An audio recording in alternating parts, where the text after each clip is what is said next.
In 1974, one territory that was rising on the global musical map was Quebec, with important releases that year from the likes of Beau Dommage, Harmonium, Mahogany Rush, Morse Code, Offenbach, Octobre, Tubaboo, and several others, including this next band, Contraction.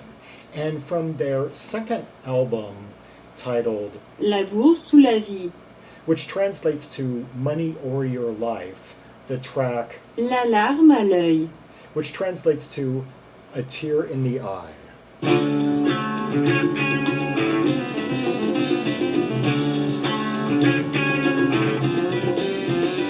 Kind of a spinning quality so far.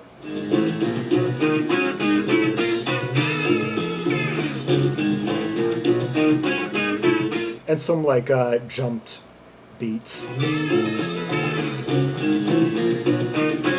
Hear that cymbal mist? Having much more of an effect on the overall ambience of the track than might first meet the ear.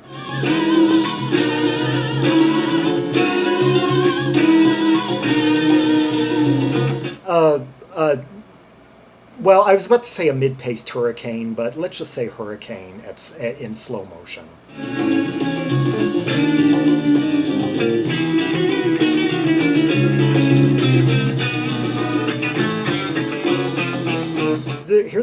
I hear like light piano and just kind of all these like soloing a flutter kind of amid the spinning windy.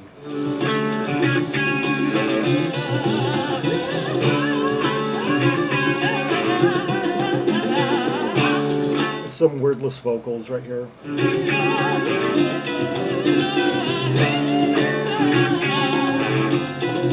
Okay, now already I'm trying to just pinpoint or picture how this music and the arrangement and the tempo and all, and the density, how it correlates to the title.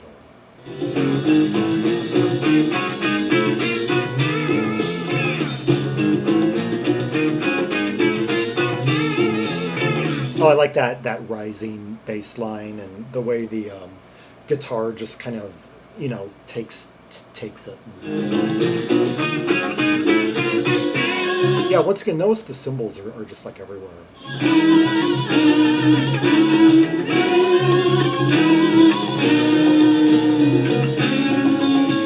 Rather loose chromatic structure.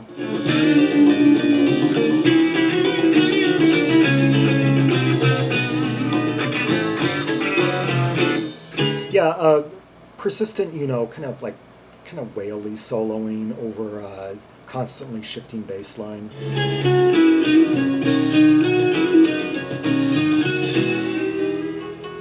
Oh, finally they kind of like land on a chord.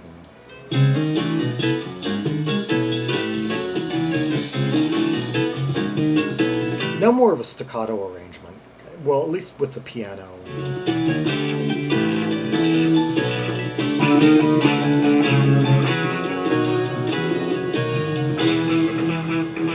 It's interesting how the bassist kind of like walks around a lot, moves around a lot, without really playing what could either be deemed an ostinato, because there's no reoccurring pattern. He's just kind of like moving around randomly. And at the same time, it doesn't really have like a walking bass line feel to it.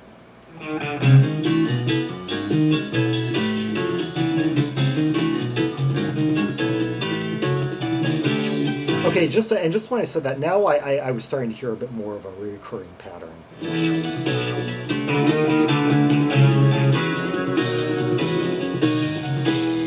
I like the tonal separation between the instruments. I mean, despite the slight like misty quality to it all, slight things at once seem kind of like a blur, and yet at the same time you can pick out each instrument and follow any given one of them at any given time. Oh, a reverse gong. Yeah, it sounds like a gong played backwards.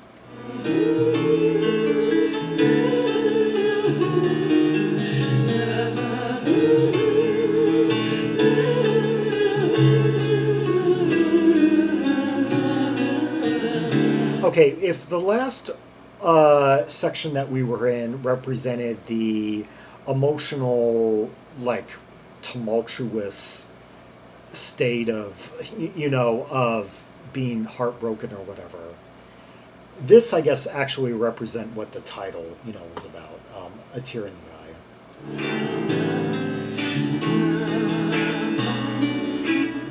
This is like the mournful reflection on things.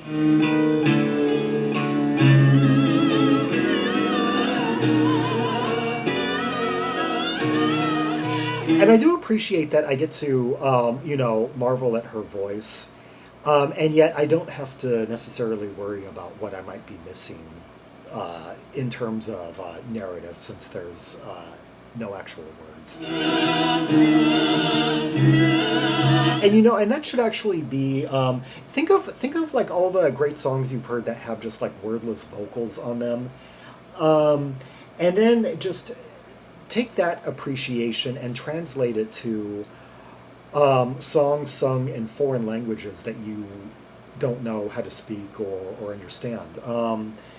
And if that's been kind of like a hurdle or a sticking point, like, oh, how can I listen to French music when I don't speak French? Or how can I listen to Italian? Yeah, that's, think of it that, just think of the voice as an instrument in and of itself, as like another one of the many sound devices that are all kind of like layering onto one another to weave this grand, big piece of like sonic art.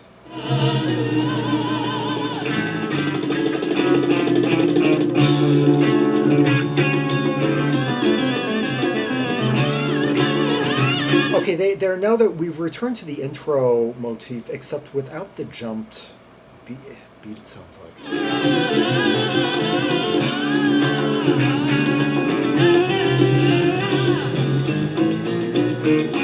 Okay, they did kind of throw out a beat there, but I swear the first time it's going, no, no, no, no, no, no, no, no, no, no, like that.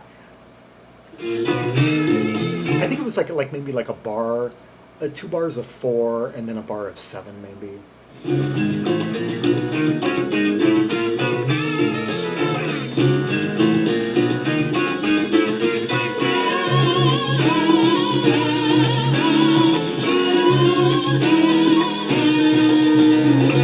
Let's meet some of the people that we're hearing. Vocals by, let's see, I'll go right to guitar. Robert Stanley on, yeah. And let's see, electric bass, Yves Laferrière. Yeah, Laferrière. Sorry if I mispronounced that, but he recorded a solo album in 1978 in a similar vein to this, and was also in the Ville Emard Blues Band, as were quite a lot of these guys actually, and female. It says vocals. It says oh, I'll get back to that in a minute.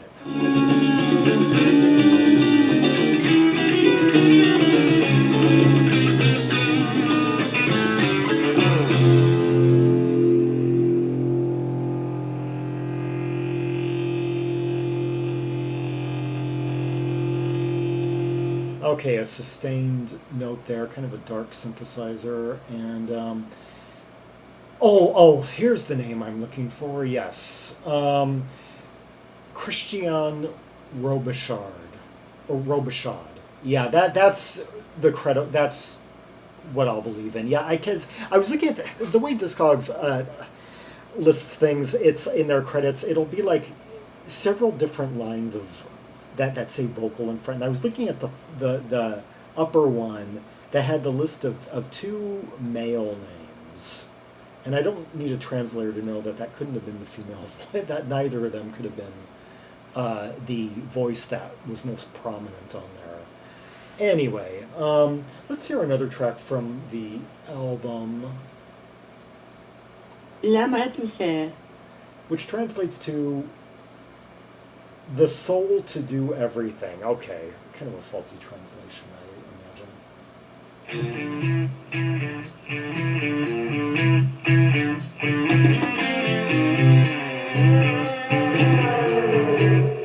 Now, slightly more sludgy, kind of, just really thick opening, like bass and guitar. Yeah, kind of a dirty guitar sound, kind of just like sticking its nose around.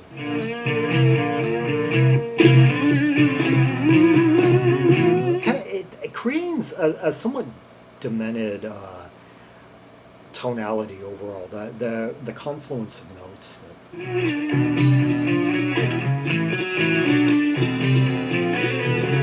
I swear there's something kind of like diminished that's being created out of. As like the guitar, certain notes play against, hit against, and contradict certain bass, certain like simultaneous bass lines.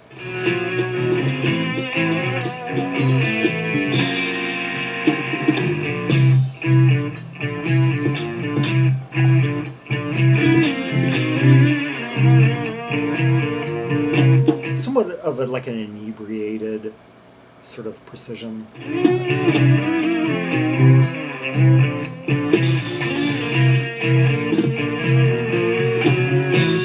Okay, I guess I'm hearing two guitars. I'm hearing like more of like a staccato kind of riff, no, and then there's another one that's just playing kind of like sustained notes over it.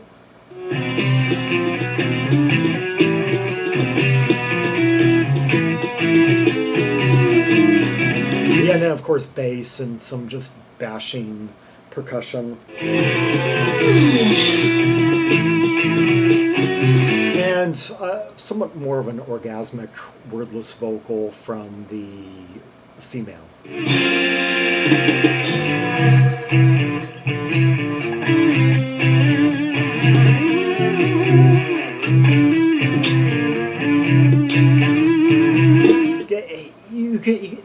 It's really that riff really locks you in, and it's hard to like turn away from it. But if you pay attention to the sustained notes on the sustained lines on the guitar that are playing above it,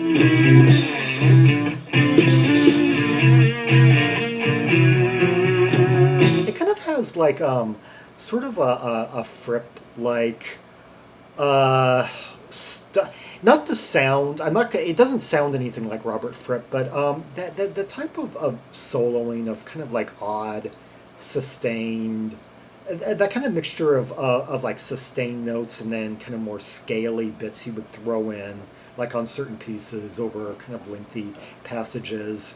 Maybe sometimes like starting up kind of like low in the mix and rising and getting a bit more aggressive and strident as things go.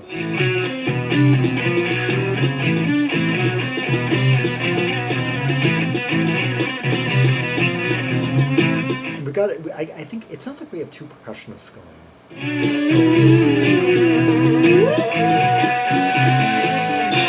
And it's funny, both are playing very, very simple patterns. It's like one's just kind of like bashing, almost, like kind of like it seems to be almost like intentionally amateurish. It's trying to. This track isn't really intended so far to create any rhythmic stability. It's supposed to be actually the opposite of that.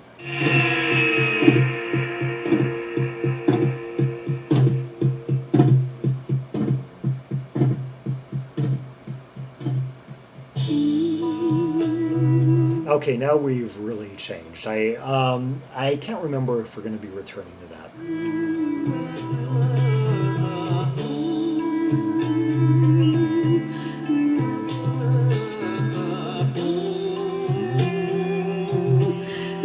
Now we're getting kind of lucid, slightly getting.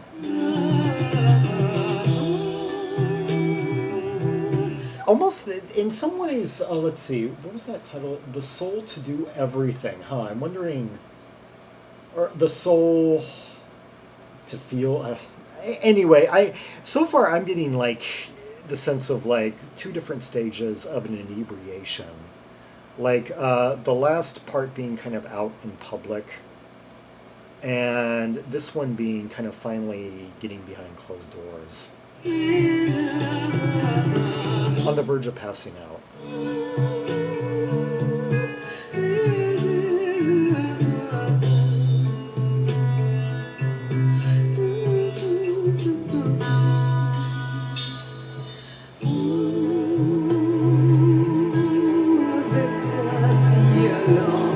Yeah, I really like how her voice is basically another one of the instruments that just kind of adds to the blurry, you know, rhythmically vagarious quality.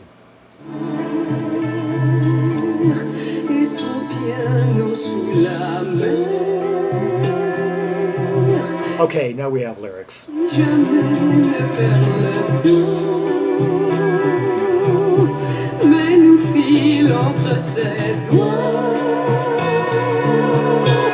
Okay, now, yeah, I didn't necessarily remember which tracks had actual lyrics versus just wordless vocals, but now this could kind of change the overall impression. If there are no transcriptions online, but yeah, my prior observations, just based on the mood and the feel of the track, could be entirely off base if, depending on how developed the lyrics are and how complex the meaning might be.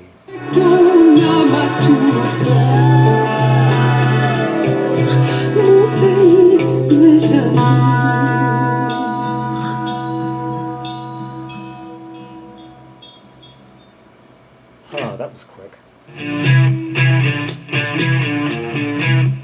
I guess I maybe didn't miss a whole lot. Leave a comment if you understood what she was singing and can enlighten me about what it was all about.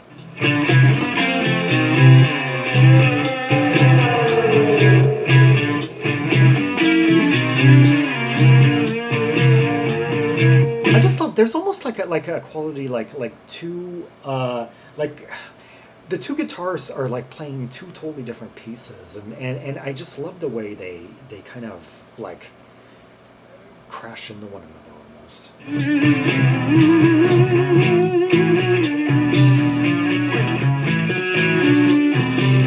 They must have like not heard each other as the two were playing, or if so, they would have really had to have practiced and nailed this to deliver it live. It's a marvel how to think that the lead guitarist could concentrate on what he's doing with that riff going on. He would really have to be just tuned into his own.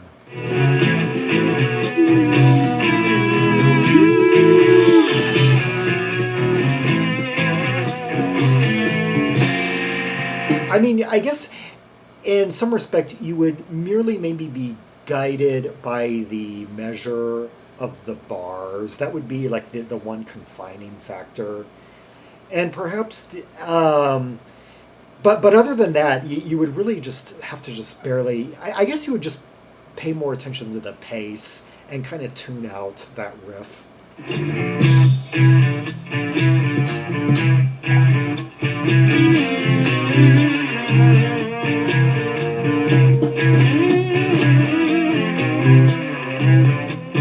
Now, some of these fills kind of fit a little bit more, are just kind of like, you know, weaving in and out of certain key centers and such.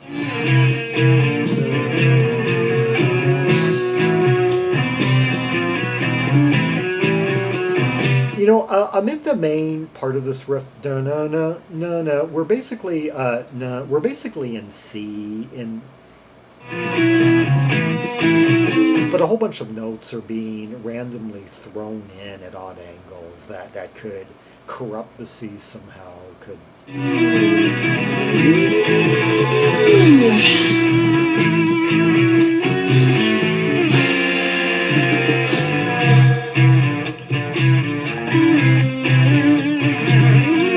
Oh, now the lead guitar seems to have gone down the fretboard. I'm hearing a slightly different tone now.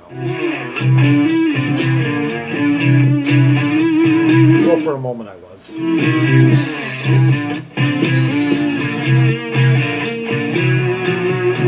And notice how we got that hi-hat that's just going like t, t, t, t. The drumming almost makes me wonder if they had someone, well, let's see, drums, Denis Farmer plays on the bulk of the tracks, A1, A5, and the suite on side B Oh, but he's not. This is the last track on the album. This is B2. Um, Percussion. Yeah, I'm thinking maybe they had someone who's not actually a drummer play the drums on this to give it more of kind of like a looser uh, kind of like bashing amateur type rhythmic quality to suit a certain mood.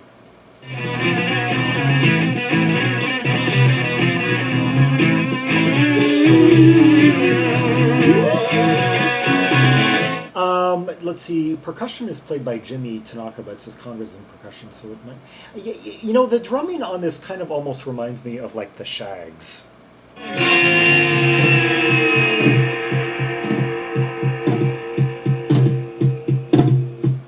And now that's a kind of kind of faux tribalistic role that would be utilized somewhat in post-punk. Yeah. Yeah, bands like Joy Division and Killing Joke, like would have like fills like that. Kind of like amid sort of this. These certain kind of frenetic rhythms and such.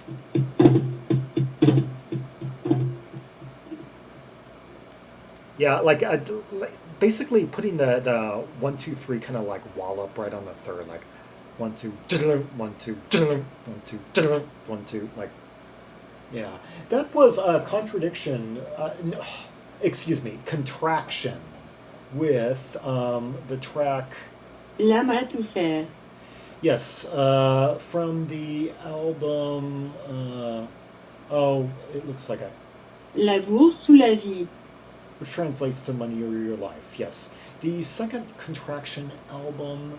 Yeah, released on Durham in 1974. They previously released a self-titled album in 1972 on Columbia, and they evolved right out of an earlier project, kind of French-Canadian super project, Dimension M, by composer Frank Dervia. Yeah, the majority of them were on it, and yeah, a lot of these members were on other bands from the time period, like as I mentioned, the Ville Emard Blues Band, which put out like this one really big like double album in 1974, and let's see, the vocalist would be heard in both those, and appeared on 56 credits according to Scogs. Interesting. Was on recordings by Octobre, Jake Blaze, Lay and Golevent. Yeah, put out a really good symphonic folk album in 1977. Conventum. Yeah, with Rene Lucier. Yeah, Hydro. That was like a space disco. And I think yeah, many others. For more Rubies and Sapphires from the catalog of Contraction and like-minded French-Canadian artists, see the directory of albums from Quebec, linked in the description below. Like and subscribe and follow me on social media, and leave a comment if there are any observations you have about this, the two tracks we just heard, the layers, the instrumentation, the counterpoint between different instruments, the sound, the feel, the hazy beauty of it all, the vocals, and I guess in that second track anyway, the lyrics, what they may have been getting at. One other thing, I guess I would, if I was to compare this to anyone, it would perhaps be Kos, who I did a video, the Belgian band, who I did a video on just a few days ago. Yeah, so go watch that when you're done with this. And until next time, this is Zaragon, the world's most ear travel trimaximalist, signing off.